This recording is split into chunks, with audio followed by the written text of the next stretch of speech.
Hey, grads, faculty, staff, and everyone connected to the Faculty of Mathematics and Science. Ian Gordon here from the Brock Library. Following up on the September 26th Dean's New Grad Student Welcome presentation. I'm adding that content plus additional content that may be helpful for graduate students as they negotiate this fall and winter term and moving forward. A special thanks to Peter, Alina, Justin, Melanie and Janelle for helping to make this happen. Let's move forward. I'm a teaching and learning librarian. I'm a geologist by training. I help faculty, staff, researchers, grad students most specifically, become information literate in using resources in the library in order to be productive as well. The slides I'm showing you should be uploaded to this particular science library guide. I had to put it somewhere, so I put it under the science library guide. But yet, the Internet Archive is not uploading things, so if you really need a copy of these slides in PDF format, email me at igordon@brocky.ca. I'm going to show you the Internet Archive where I post things. This is a presentation, a similar one to Faculty of Applied Health Sciences. It gives the slides in PDF format, other repositories and search engines browse this, and it gives a license. My message to you is this repository, Internet Archive, it's free, it's stable, was stable until it got hacked. It should be working okay in a few days or weeks, but it gives a license. And so anytime you have an idea, a sketch, a diagram, a poster presentation, a manuscript, upload it to here, because not only does it give you licensing to protect your creative content, but it also archives it forever as well. So think of the Internet Archive, or contact me or somebody else in the library to suggest where should you put your content, your creative content, to get a license. Here's an agenda of what we're going to do. We're going to look at what's new in the library, talk about databases, how to remain current, be a better writer, management for citations and data, where, how, and when to get help. My question whenever I meet with students, what is your research question? Or questions. You could be looking at something very specific or general, and that may change over as you do a proposal, when you do your research. But really, what is your research question, and what are you going to do with your research other than create a manuscript, complete a thesis or dissertation? Lots of questions and a lot of discussion. I'd be glad to sit down and talk to you about it. When I ever ask, what are you doing? What's your research question? I always ask, can you identify 3 to 5 scholarly peer-reviewed papers that are core to your research questions? This helps me to identify where these papers are harvested or placed, who's citing them, how important they are. And when you find the 3 to 5 scholarly article, there's a pattern or a trend, because you can find other articles using these particular tools as well. So identify what 3 to 5 scholarly articles that may be important to you and share them with me. So what's new in the library? The Brock Library, through Experience Review, puts on a lot of workshops and sessions throughout the fall term. They're sometimes redone in the winter and in the spring term as well. You have more times. Things like tools like data visualization, AI tools, are fun things like the miniature model painting that the Makerspace is doing. It's a really neat place. It's just outside the library on the main floor underneath the tower. So there's other particular workshops we have as well, so look for these library events. On the 6th floor in the library, there's a grad study room in space. It has swipe access to the GSA. You can get access to that, so only graduate students go in there and use that time. That's great because the library's open before and after, usually normal hours. Weekends, it's a space to get quiet access to do things you want to do as well. On that same floor, there's a workshop, a room you can reserve with 2 weeks' notice to make a presentation or just meet with a group of students outside of your offices. It's a really neat place to meet, but it's only available for graduate students. And we have lockers that are given out at the beginning of the academic year, but sometimes there's some available, so you can sign up free for a graduate student locker, all on the 6th floor of the library. Going for the libraries is a really big thing. Let's say there's an article we don't own, a chapter of a book we don't own, a book we don't own, or a resource that may be important to you that we do not have and you've checked on me. We can get digital copies of things within 1 to 3 days. We can get the physical things. I mean, they'll loan it to us and you can look at it. It takes 3 to 5 days to get it, but you get to keep it for like 10 weeks. On the main page in our library, there's an advanced search feature for Omni. And on it, there's ways of searching not only our library, but Brock Library Omni libraries to see what's out there and then request it. It's enabling resource sharing opportunities, but there's new interlibrary loan forms. That's what's new in the library. So if you click on the interlibrary loan forms, there's a form for books or chapters of books or resources. Fill it as best as possible, send it in. But there's another tab here for articles and papers. Fill it in as best as possible. The sooner you order it, the sooner it gets here. And it'll find anything from anywhere, however eclectic. It's a free service, and so if you do a search and you find 100 articles, 60 of them look interesting, 20 you're going to use in a presentation, a poster, or part of a thesis proposal, and one of them we do not own, order it. It's you driving this process. Just fill out these forms and it should come automatically to your email address. Databases. There's lots of them. With AI-enabled tools and all the databases and disciplinary lenses, there's many databases. Let's go through some of them. Ones that I suggest you try, some that you haven't tried before, and maybe of interest as well. These are all the databases that I thought were appropriate. The green ones are open or free databases. You may have to register for them. The black ones are proprietary or Brock subscribed databases, meaning we subscribe to them for you. You move through the Brock proxy access. You get to use them on or off campus. Wouldn't it be nice if there was one database that did all this? But there really isn't. There's disciplinary lenses. You can see different subject areas. There's three. And with the AI world going crazy, there's more databases as well. One database we do not have at Brock is Scopus. Find a colleague. It's like Web of Science, core journals, core articles, at another institutional library, and maybe have them help you to do a Scopus search as well. Sometimes you find unique things you can't find anywhere else. Go to the Brock Library and go to the Research Guides button, and you click on it. There's guides for each particular program, graduate and undergraduate. For computer science, here's the articles tab, and there's many articles. Really neat articles. Some to do with computing, some are generalized. Google Scholars there. There's open databases as well. Listservs that I put there as well, but InSpec is probably a great database for computer science as well as Compendex and ACM Digital Library. IEEE Triple Explorer. They all have similar content in each one of them, but every database has unique content. So that's why you need to think like the database and search each database independently. Here's an ACM Digital Library entry. And it gives an author, title, citation, and abstract. Create a citation for it, and you can read the full text of it. But it has index terms, so what words do you use to describe certain concepts, processes, languages? It's always good to think like a database so that you find things and not miss things. There's a research guide for biological sciences. There's one for biotech as well.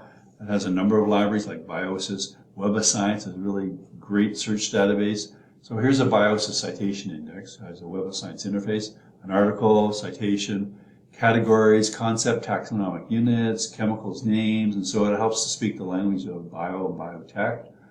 The full article is always retrieved, but then the citation is there as well. For chemistry, again, chemists think a bit differently, have different databases like Reaxis and SciFinder. There's other core databases you can use. SciFinder is a really important database you need to sign up for and use if you're a new grad.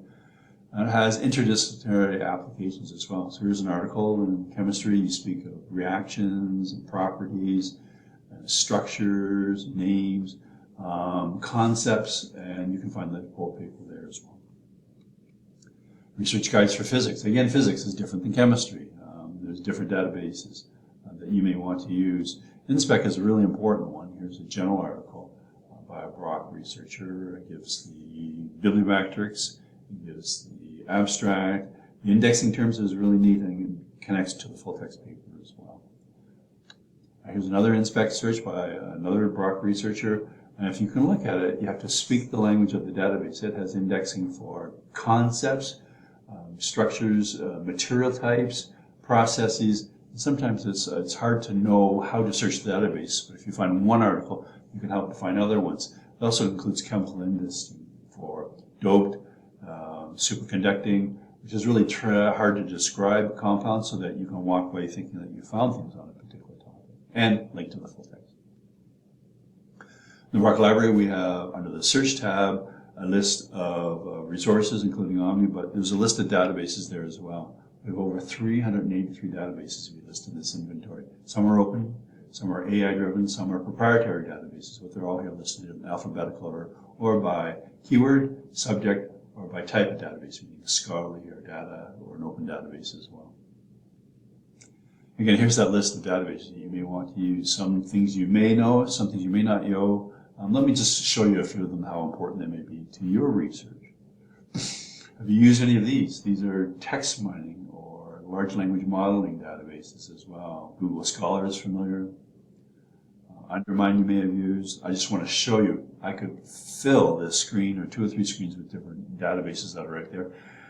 They're all a bit differently, but they help you to move forward and how to frame a research question, how to find maybe 1 or 2 citations, or just how to create textual database entries for maybe a research question or a presentation or topic. I always go to ChatGPT, and there's different levels, different types. I typed in the retrosynthesis of morphine, and it gave me concepts I can use to help me to find words and terms. You probably wouldn't use this to do chemistry, but it's a great introductory tool. Think of how you may use ChatGPT. Dimensions.ai is a great database. It's amazing how big it is, and it allows you to search for authors, researchers, codes, concepts, and maps out a strategy of where this fits into the scientific metadata and the scholarly literature as well. And Dimensions is a really neat database. Perplexity is a basic tool most undergraduates use. So I asked the questions, what are the most effective winemaking techniques to reduce smoke taint, which is olive and viticulture, which is chemistry. It gives an answer, structured answer like ChatGPT, masking strategies, and then gives you 5 articles that may be appropriate. You can look up and see whether they're important in our library. Undermine is what most undergraduates, even graduate students, use. So looking for a particular research question. It writes a paragraph for you based on that research question. It also writes a report, so a structured entry that scaffolds all these articles. But most importantly, it looks at references that may be important as well. It's hard to know how it scrapes the internet and what it finds, what it ranks them, but there may be 1 or 2 articles that can help you get started. Figshare is an interesting database that looks at descriptions of figures, graphs, charts, diagrams, pictures, illustrations, and just searches that metadata as opposed to titles, abstracts, and keywords. It finds things that you may find in another way, but it's an interesting strategy to search using keywords and phrases and acronyms to find data that you couldn't find any other way. Try Figshare. I use it quite a lot. Semantic Scholars, like Google Scholar, if you've never used it, it takes citations using textual search terms, but it supplements them by creating alerts, figures, and finding it helps you to dig a bit deeper into the literature. Bases are really neat databases, like our digital repository. It's German in nature, but it searches and harvests data from all other data repositories, including the open internet, and databases like PubMed. You can use the advanced search and look for words and terms and keys, but you can look at theses and patents and documents. I find this to find eclectic things that are maybe European, that are theses and dissertations that aren't easily harvested, but alternate manuscripts and theses and dissertations you really can't find any other way. Here's an example. I put in words and phrases, and I found a manuscript for a paper from Peter, the dean. It was interesting to trip across this as well. Allows you to export and look at it, and provides a citation to add it to Zotero or ZoteroBib, or to find the full text. Again, if you go back to the Brock Library, the databases are listed there, but what I did for that paper by the dean, I clicked the DOI, it drives everything, it's unique to this article. I put it in Google Scholar using our institutional address. It finds a full text, but you can actually add it to your profile or your library by saving it. So you can create your own citation management tool by Google Scholar if that works for you. ZoteroBib, it works with Zotero, but it's not connected. It's free. You don't have to register to use it. I put that DOI in ZoteroBib and ask for the APA citation, and it gives it to me, and it looks pretty good. There's 10,000 citation styles. The measure of a good citation tool is that does it interpret the style rules correctly? 1, and does it cover a smattering or a wide variety of materials, including articles, magazines, theses, dissertations, web pages, and ZoteroBib does a pretty good job. And then I search for whatever database, it works for every database. I create a file, grad paper is here in Zotero, and then I just send all the materials there. The metadata goes there. I don't type in anything. It allows you to keep a list of all the citation, thesis, dissertations, books, chapters, websites that you want to do. So it's a management tool, citation management tool. It's free. And there's that article by the dean, and I could add a note to it or cut and paste a quote or a figure. So it connects everything together and links to the full text because it has the proxy limited URL and also has the DOI there, so you can easily find the full text at any time.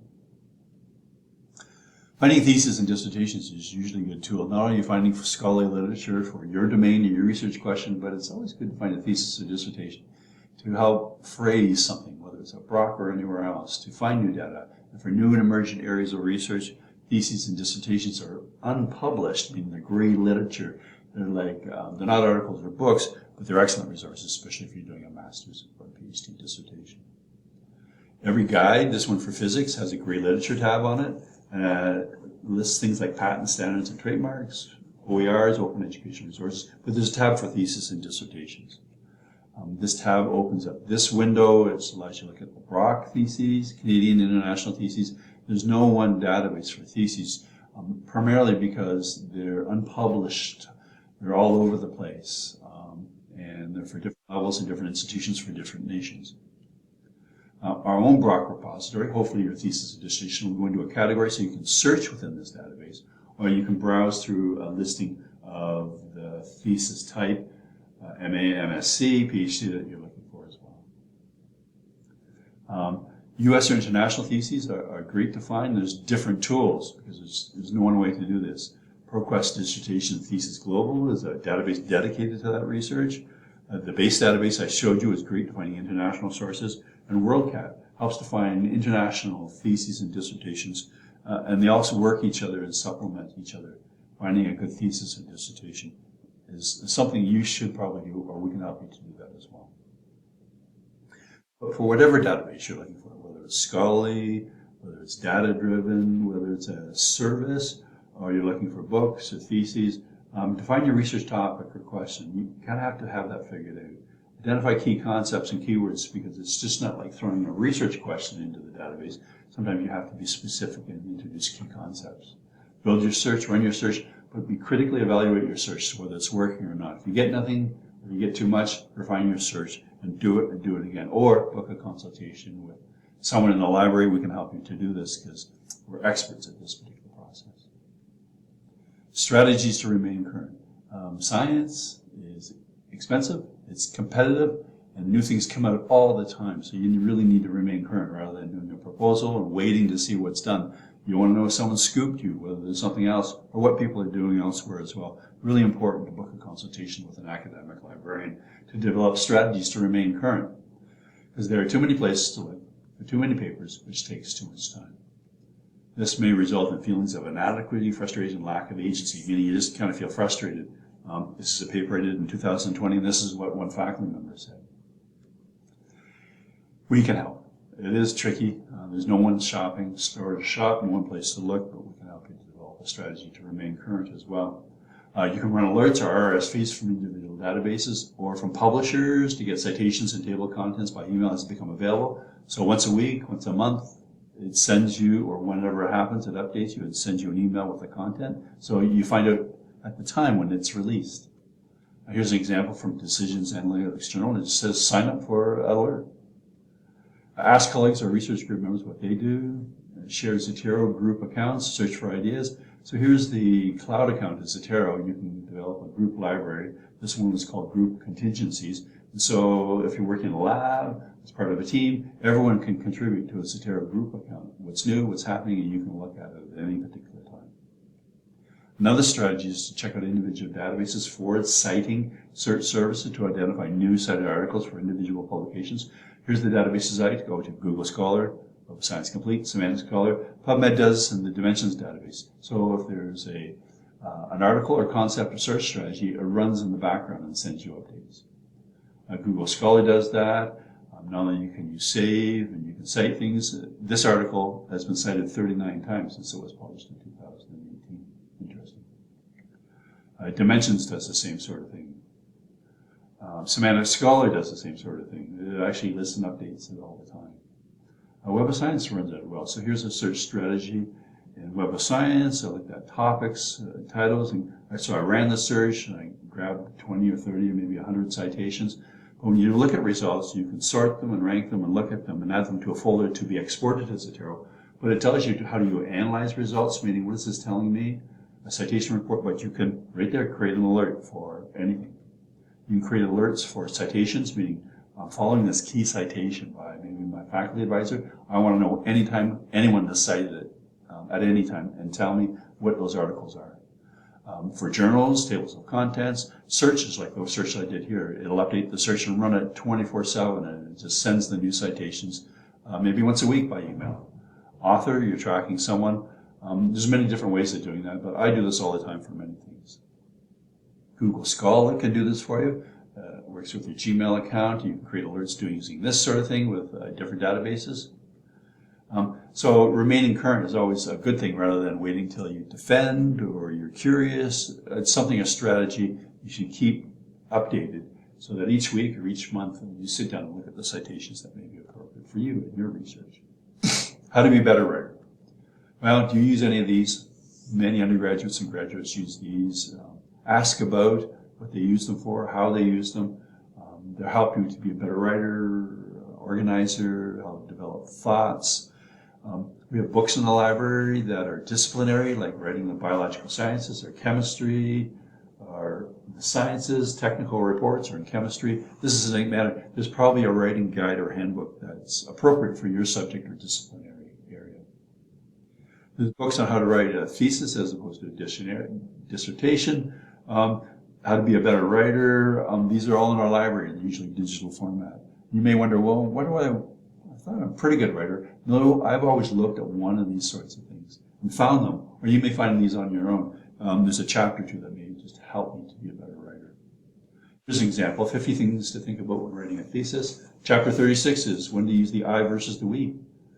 Concluding well, quotomania when you have too many quotes, or sentence lengths. If English isn't your first language, these books help you to gain soft skills to be a better writer. Here's one, thriving as a graduate writer. Writing in grad school, why does it feel so hard? Do you feel like this? I feel like I should already know how to write. I feel like my writing difficulties mean I don't belong here. I feel like I'm alone in my writing struggles. You don't have to feel that way. I feel like academic writing can't be done well. Well, it can be. It's a skill that you need to develop. And the library has books like this to help you to move through that process. Here's one, 50 things to think about when writing a thesis. Another thing, the I versus we. Here's 3 books that I always use. They Say, I Say is a great tool. It's undergraduate, but it helps people to be better writers. Refining Your Academic Writing is probably the best book I've found. So if someone says, is there one book to look at? This is the book I would like to get. It's in our library. But there's a book here on the other side. Write Without Fear, Edit Without Mercy. What a great book to be clear and concise, helping to do those sorts of things. Lots of books in the library. Also, Danielle is your graduate academic writer support person. She offers presentations, workshops. There's a writing cafe every week. If you're having trouble, you want to know more, connect with Danielle or the graduate student workshops. Ending here, citation and data management. So do you have a data management plan? Meaning the data you get from the machinery, the tools that you use, the data that you create, the notes that you keep. Well, the tri-agencies increasingly with grant writing and grant receiving requires you to have a data management plan. If you don't, it lessens your chance of getting a grant. But then how do you do that? The library helps you to do that as well. Not only do you have citation management, you have data management as well. Connect with us, we can help. Citation management, we have guides and tools. Zotero and Zotero Bib is what we encourage to use, but there's other tools that you can use as well. And I want to show you this one. This is the Word app for Zotero. So you download this, put it in your Word. It's for a kinesiology 1P93 paper, but you're writing an essay. If you click on the Add the Citation on the left, it automatically, with Zotero open, adds that citation automatically. You don't have to write it out. And it adds it to the in-text citation. So when you finish writing your paper, your proposal, it actually does your references as well. Some people just live by this. I just wanted to show you that this is what people use, the Zotero Word app. I use it sometimes as well. Where, how, and when to get help. Well, You have to drive this process. Science and scholarship is a team sport, and asking for help is not something you should not do. You should do it all the time. There's the library help page, the research guides for each disciplinary focus. You can always email the library during the week, someone will get back to you. Have you ever used the chat service? It's a chat widget. It's on our library homepage. It works during the day, at night, and even on weekends during the busy times of the years. I use it when something's not working, I can't find something, or I just have a general question. Or if you want to book a consultation, you can select me or somebody else on this list. You pick a date. And the time I'd ask you, what do you want to meet? You could say, I want to know how to use a tarot, I'm looking for a guide, I'm searching SciFinder or Inspect and it's not working for me. We'd be glad to meet with you, either virtually by Teams, or more importantly, sit down with me or somebody else and we'll go through things together. It would be an hour well spent. So think of booking a research consultation. It may help you get started, may help you finish, or may develop skills that you didn't think you maybe had. Here's your research questions. How are you going to mobilize this research into action? It's a question you should do. Not only is it, what am I doing? What is my research question? But what am I going to do with this? What granting and funding? Faculty go through this process to gain funds and resources and to know what you want to do with this sorts of things. I would suggest you book an appointment with Jane Morris. She's the Research Impact Manager at Office of Research Services.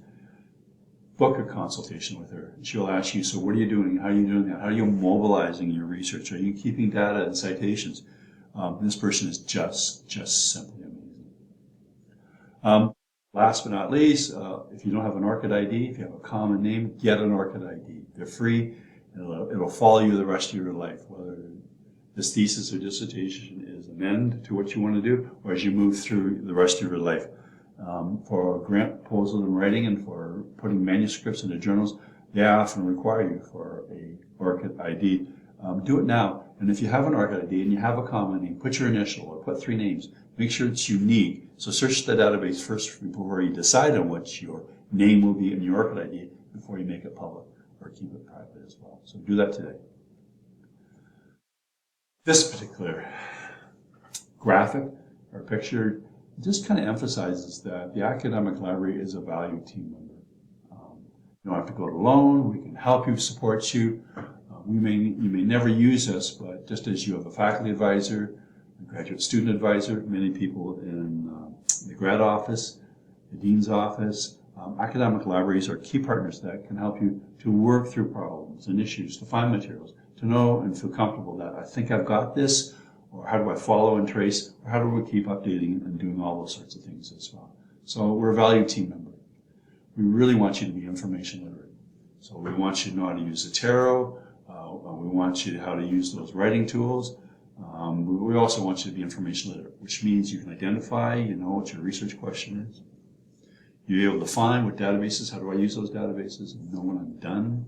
How to evaluate or critically evaluate scholarly peer-reviewed literature or other resources. How to apply it in writing and doing those sorts of things, and how to acknowledge things, and how to keep a record, how to document things, and how to put this into a safe space so it's harvested by other resources as well. Being information literate is a key resource most people don't think about, but the library is great at helping you learn those soft skills that will work for you the rest of your life. That's me. I'm Ian Gordon, teaching in London. Email me with your Brock address. If you use another email vendor, put Brock or library in the subject line so it doesn't go to my junk mail. But we're more than happy to read with you and to help you to move through, particularly as a new grad or even an existing grad faculty or staff member. Remember, the academic library and librarians like myself and my colleagues are key partners in research and scholarship. All the best.